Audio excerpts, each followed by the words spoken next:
Buenas, mis amados hermanos, que el Señor les bendiga. En este día quisiera bendecir su vida, bendecir a la iglesia y dar gracias por la oportunidad de poder compartir su palabra, la palabra del Señor.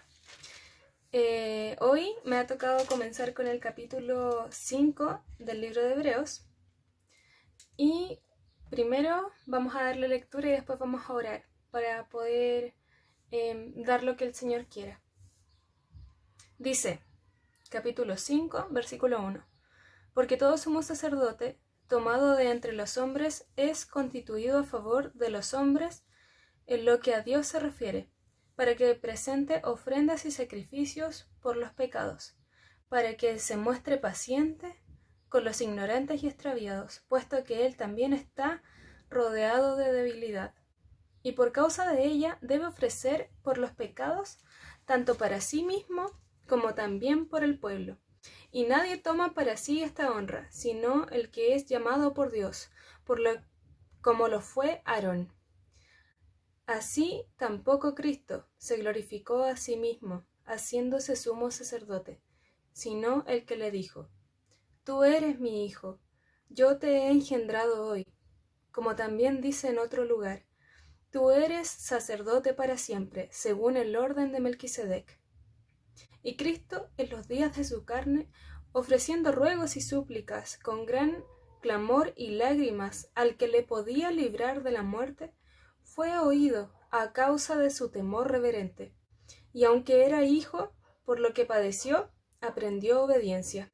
Y habiendo sido perfeccionado, vino a ser autor de eterna salvación para todos los que le obedecen. Y fue declarado por Dios sumo sacerdote, según el orden de Melquisedec. Amén. Vamos a orar. Dios mío, te damos gracias, papá, por tu palabra santa.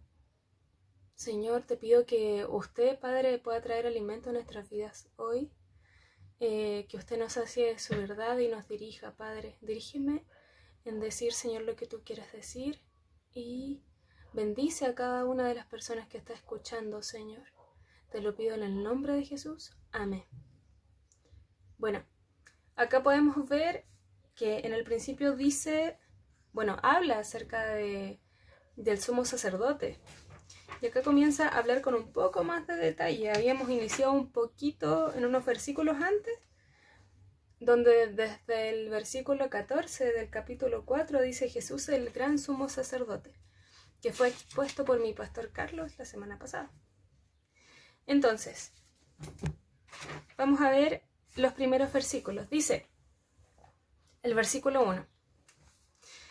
Porque todo sumo sacerdote tomado de entre los hombres es constituido a favor de los hombres, en lo que a Dios se refiere, para que se presente ofrendas y sacrificios por los pecados. En esta parte podemos ver que habla de ofrendas y sacrificios, ¿cierto? Las ofrendas se ofrecían para poder dar gracias al Señor. Quizás eran ofrendas de grano en el sistema levítico, o, que se me cae la Biblia, o de otros frutos, pero eran sí para dar gracias al Señor. Y con respecto a los sacrificios que se daban eran sacrificios siempre a través de la sangre de algún animal para la expiación de los pecados. La única persona que podía dar presentar estos sacrificios, estas ofrendas, era el sumo sacerdote. Y como vimos unos versículos atrás, Jesús se presenta como el gran sumo sacerdote de nuestras vidas hoy en día.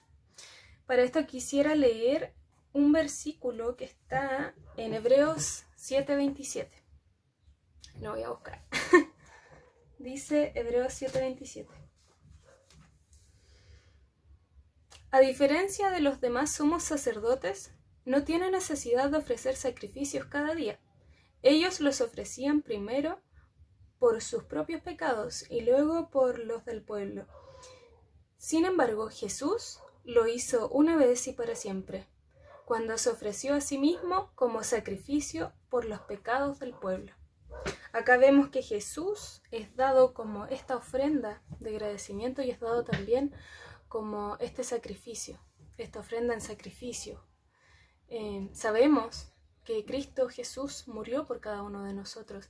Y aquí lo dice, Él se ofreció a sí mismo en su cuerpo, una sola vez, por todos nosotros.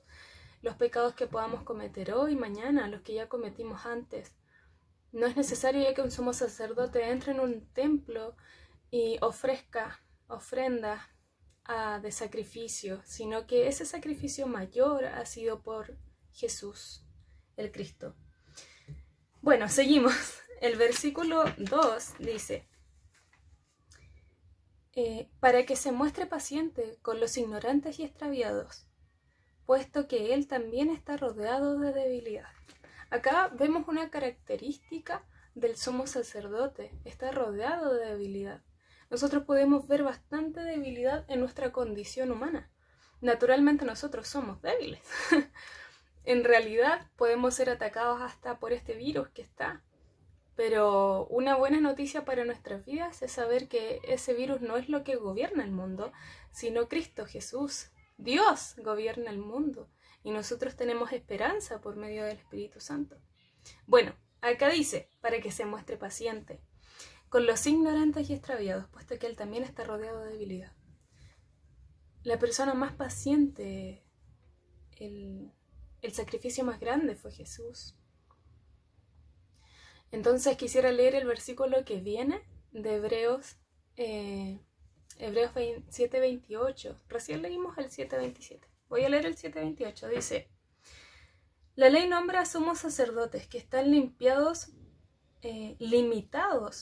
por debilidades humanas, pero después de que la ley fue entregada, Dios nombró a su Hijo mediante un juramento, y su Hijo ha sido hecho el perfecto sumo sacerdote para siempre.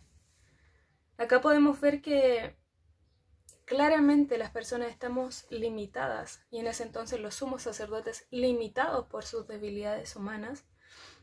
Pero después dice, pero después de que la ley fue entregada, Dios nombró a su Hijo mediante un juramento, y su Hijo ha sido hecho el perfecto sumo sacerdote. Jesús es el perfecto sumo sacerdote. También en estos versículos podemos ver que la humanidad se recalca bastante. La humanidad, esta carne que está corrompida en nosotros. Bueno, Jesús fue el único sin pecado. Él pudo darse como sacrificio, el sacrificio impecable y perfecto por nuestros pecados. El versículo 3 dice, y por causa de ella debe ofrecer por los pecados tanto por sí mismo como también por el pueblo. Jesús se ofreció, pero él no tuvo ningún pecado. Él no tenía, como dijimos recién, pecado en sí mismo. Entonces, acá vemos que el sumo sacerdote pedía por sí mismo y por el pueblo. Vemos la oportunidad en que las personas, claro, iban, comunicaban sus pecados, llevaban sus ofrendas y todo, y esto cada vez paulatinamente se iba dando. Y ellos tenían la oportunidad de ser limpiados. Nosotros tenemos la oportunidad de ser limpiados a diario por el Señor. Nosotros no podemos limpiarnos a nosotros mismos de nuestros pecados. Dios puede a través de Jesús. Nosotros no podemos ser libres de pecados, pero Dios sí puede a través de Jesús. Ok, en el versículo 4 dice, y nadie toma para sí esta honra, sino el que es llamado por Dios, como lo fue Aarón. Y para este versículo quisiera ver en Éxodo 28:1. En Éxodo 28:1 el Señor está, la otra vez le voy a buscar, que es un poquito más clara la NTV, dice que el Señor le estaba dando instrucciones a Moisés. Dice, vestiduras para los sacerdotes. Éxodo 28:1. Manda llamar a tu hermano Aarón y a sus hijos Nadab, Abiú, Eleazar e Itamar. Apártalos de los demás israelitas para que me sirvan y sean mis sacerdotes. Acá podemos ver que Dios directamente está nombrando a los sacerdotes. Directamente. Esto es fuera de norma. Por así decirlo, en los fariseos y en el sistema levítico tenían que ser nombrados en el tiempo que se escribió la carta de Hebreos, eran nombrados por los romanos, estos sacerdotes. Pero acá vemos la excepción. El Señor nombró directamente a Aarón y a sus hijos. Y todos los que fueran de su descendencia podían ser sacerdotes, ninguno más. Pero vemos que el Señor lo nombró. Entonces, podemos ver primero que Dios nombra y que Él como que rompe la norma haciendo esto. Y también que Jesús es superior a Aarón. El Señor nombró a Aarón. Jesús es superior a Aarón, también nombrado por el Señor. ¿Por qué? Porque unos versículos más adelante ahí lo va a ir explicando. En el versículo 5 dice, 5:5 dice, así tampoco Cristo se glorificó a sí mismo, haciéndose sumo sacerdote, sino el que le dijo, tú eres mi hijo, yo te he engendrado hoy. El Señor nombró a Cristo como sumo sacerdote. Entonces, podemos ver que en el versículo 5, la elección divina de Cristo, la elección en sí divina de Cristo. Y esta elección se puede ver en dos salmos, en el Salmo 110:4 y en el Salmo 2:7. Y los quisiera leer. El Salmo 2:7 dice, yo publicaré el decreto, Jehová me ha dicho, mi hijo eres tú, yo te engendré hoy. Esta es la palabra que cita en Hebreos, el Señor hablando. Lleva por título el Salmo 2, el reino del ungido de Jehová, está hablando de Jesús. Y en el Salmo 110:4 dice, acá está hablando David, dice Jehová da dominio al rey. David está hablando del Señor Jesús. Salmo 110:4. Juró Jehová, y no se arrepentirá. Tú eres sacerdote para siempre, según el orden de Melquisedec. Y hasta aquí llama a los versículos que vienen. Dice el versículo 6, como también dice en otro lugar, tú eres sacerdote para siempre, según el orden de Melquisedec. ¿Y qué significa esto? Vemos primero quién era Melquisedec. De Melquisedec se cuenta en Hebreos 7:1. Y para no desviarnos ni interferir, Hebreos 7:1 dice, este Melquisedec fue rey de la ciudad de Salem y también sacerdote del Dios Altísimo. Cuando Abraham regresaba triunfante de una gran batalla contra los reyes, Melquisedec salió a su encuentro y lo bendijo. Entonces acá podemos ver que dice sacerdote del Dios Altísimo. Melquisedec salió al encuentro de Abraham. Es como Abraham, el padre de la fe, donde iba a estar la promesa del Señor en su descendencia. Melquisedec no hay descendencia escrita en la Biblia acerca de Melquisedec, pero fue nombrado por el Señor. Eso es lo relevante de aquí. Sacerdote del Altísimo. Y Jesucristo es como Melquisedec. Fue nombrado por el Dios Altísimo como el gran sumo sacerdote. Entonces acá podemos ver en el versículo 6 que dice que Jesús dice, tú eres sacerdote para siempre. Jesús es el sacerdote para siempre, de aquí a la eternidad. Jesús es nuestro gran sumo sacerdote. Y lo recalco tanto porque esto es impresionante. Es hermoso poder tener este sacerdote que se compadece de sus hijos, este sacerdote que vivió una experiencia totalmente fuerte en este mundo y puede entendernos, puede comprendernos. Entonces, vamos a seguir al versículo 7. Y dice, y Cristo en los días de su carne, ofreciendo ruegos y súplicas con gran clamor y lágrimas al que le podía librar de la muerte, fue oído a causa de su temor reverente. Y aunque era hijo, por lo que padeció, aprendió la obediencia. Ok. En estos versículos podemos ver que Jesús en su carne, Él clamó. Antes de ir a la cruz, Jesús clamó. Y dice en Mateo 26:39, ahí podemos leer que Jesús cayó sobre su rostro orando y diciendo, Padre mío, si es posible que pase de mí esta copa, pero no sea como yo quiero, sino como tú quieras. Jesús oró, se dolió y pasó dolor, profundo dolor. Oró al Señor y le dijo que se haga como tú quieras. Y acá en el versículo 7 nosotros podemos ver que dice, con gran clamor y lágrimas al que podía librarlo de la muerte, porque Dios podía librar de la muerte a Jesús. Fue oído a causa de su temor reverente. Esta parte podemos ver a un padre que escucha a su hijo, que está presente. El Señor está presente en nuestra vida. Él nos escucha siempre. Y a Jesús también, y Jesús no fue la excepción. Dios sí lo escuchó. Y dice, fue oído a causa de su temor reverente. Jesús le dijo, Señor, estoy mal, Padre mío, si es posible que pase de mí esta copa, pero que no sea como yo quiera, sino como tú quieras.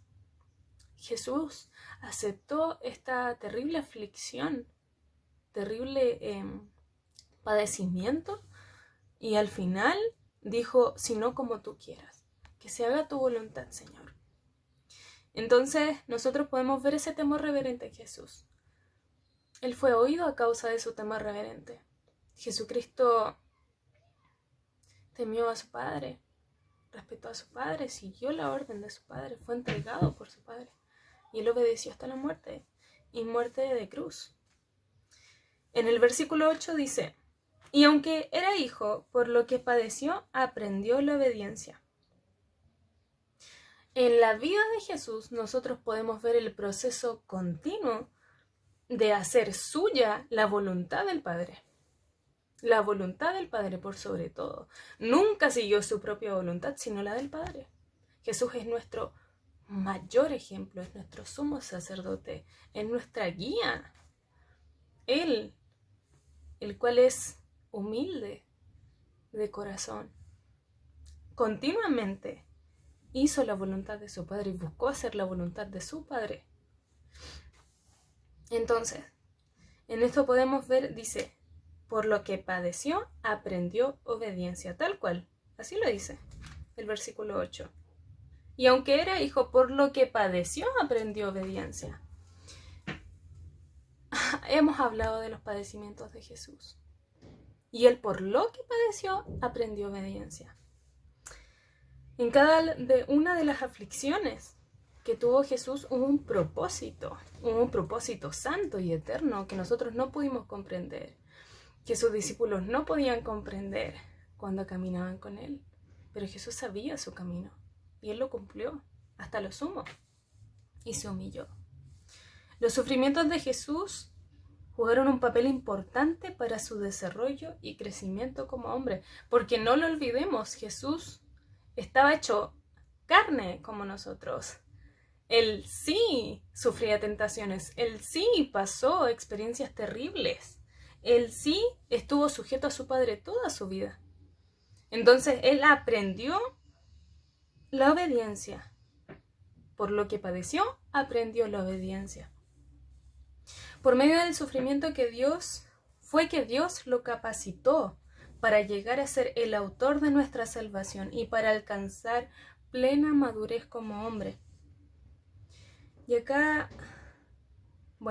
quiero recalcar que Jesús no es que haya aprendido la obediencia por ser desobediente, no, porque Él fue sin pecado, impecable Hijo de Dios. Él nunca desobedeció a su Padre, pero Él sí aprendió la obediencia por medio del padecimiento. Él alcanzó la madurez máxima, lo máximo alcanzó como hombre por medio del padecimiento. Entonces, para que Cristo llegara a ser nuestro Salvador, Él tenía que identificarse plenamente con nuestra condición humana, aún en el sufrimiento. Tenemos un sumo sacerdote que fue tentado en todo, pero sin pecado. El perfecto Hijo de Dios vino a ser el Salvador, abriendo el camino hacia Dios. La palabra perfeccionado que usa en el versículo 9, que dice, y habiendo sido perfeccionado, vino a ser autor de eterna salvación para todos los que le obedecen. Esta palabra perfeccionar significa alcanzar la meta más alta. Entonces dice, y habiendo sido perfeccionado, vino a ser autor de eterna salvación para todos los que le obedecen. Entonces podemos ver en este pasaje que él alcanzó la meta más alta. Jesús sufrió. Y su dolor fue real. Estuvo en carne y sufrió. Jesús, siendo el Hijo de Dios, sin pecado, padeció por experiencia lo que es obedecer. Cuando obedecer implica sufrimiento para alcanzar la meta más alta de la madurez. Entonces nosotros podemos ver que en el versículo dice, y habiendo sido perfeccionado, vino a ser autor de eterna salvación para todos los que le obedecen. Nosotros tenemos que obedecer a nuestro Padre. ¿Le obedecemos? Mi pregunta es, ¿y si obedecemos, por qué le obedecemos? ¿Cuál es el real anhelo que nosotros tenemos? ¿Tenemos anhelo por agradar al Señor, por seguir al Señor, por ser como Jesús? ¿Cuál es nuestro anhelo? ¿Ser como Jesús? Porque esto puede marcar una gran diferencia en la vida de un verdadero cristiano. Ese tiene que ser nuestro mayor anhelo. Y así podamos pedirle al Señor, Señor, que mi mayor anhelo sea ser como Jesús. Ser como Jesús. Pero ser como Jesús implica el sufrimiento. Hay una parte de la Biblia que dice que todo pámpano que no lleva fruto se corta, pero el que lleva fruto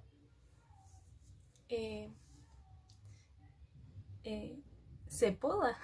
Los pámpanos se podan para llevar más fruto. El que lleva fruto, el que ya tiene fruto hoy, la persona que ha caminado con el Señor y que ya lleva fruto, que Dios está viendo que este pámpano lleva fruto, va a podarse en algún momento.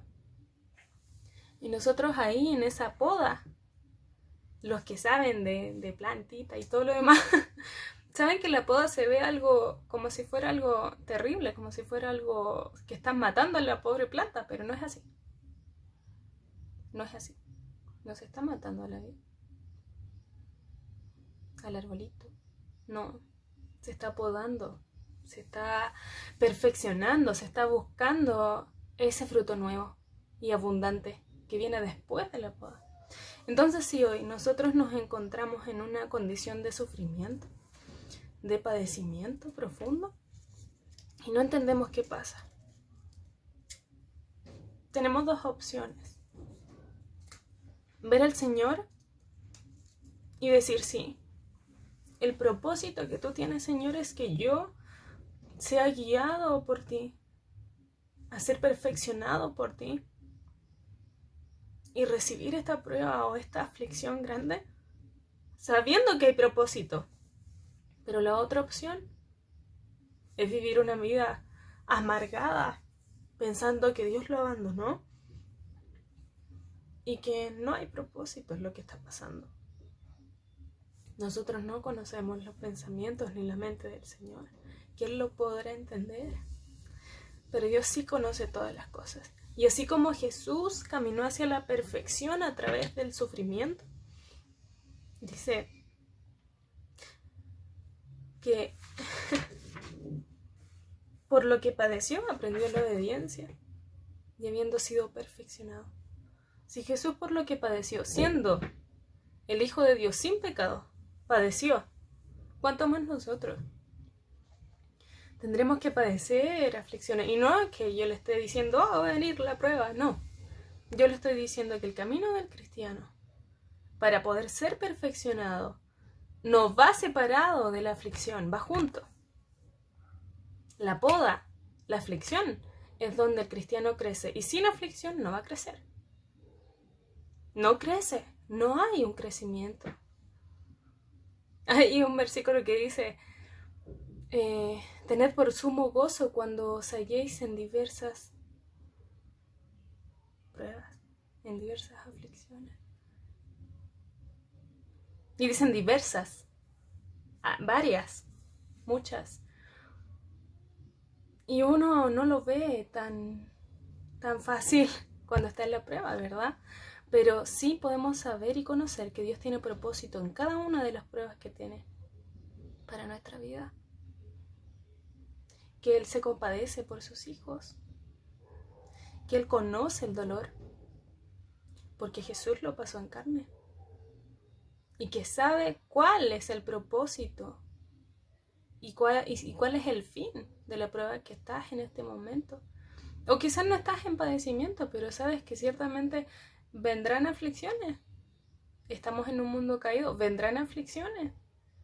Pero que en ese momento en el que vengan las pruebas podamos ver al Señor en medio, aunque sea difícil para nosotros, y decir, sí, Señor, esto tiene un propósito para mi vida porque yo soy tu hijo y yo confío en ti. Nosotros no somos fuertes. No. Jesús se mostró débil.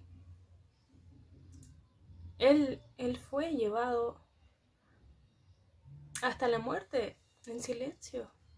Enmudeció. Varón de dolores, él enmudeció. Y se hizo débil. Y tuvo heridas en su cuerpo. No hay ningún otro Dios que haya hecho eso. Solo nuestro Dios. Y Él sabe y conoce lo que estamos pasando tú y yo en este día. Y lo que vendrá más adelante también lo conoce. Pero creamos en el Señor, confiemos en el Señor. Él está con nosotros en cada sufrimiento. Él conoce y lo sabe. Él lo padeció. Así que yo quisiera bendecir su vida, agradeciendo al Señor por esta palabra, sin sumar más nada que no sea de la palabra de Dios. Doy gracias por esta oportunidad y oramos para darle gracias al Señor. Dios mío, oramos, Padre, porque tú eres bueno, porque tu misericordia es grande, Señor. Tú eres bueno, Señor. Y nosotros, Padre, Señor, somos tus hijos guiados por ti. Dios mío, ayúdanos a tener ese anhelo, Dios mío, de ser como Jesús, de verte, Padre. Dios mío, que no nos ceguemos en medio de la prueba, de la aflicción, sino que podamos verte a ti, Señor, como el mayor ejemplo, Padre, y que se compadece por nosotros con un amor, Señor, que no se puede contar, Padre, porque es eterno, porque es enorme, Señor. Tú has derramado tu amor en nuestro corazón, y por eso yo te agradezco, Señor bendito. Podemos ver tu obra, Señor, y maravillarnos en tu palabra. Tú eres santo, Señor. Te agradezco por tu palabra en el nombre de Jesús. Amén.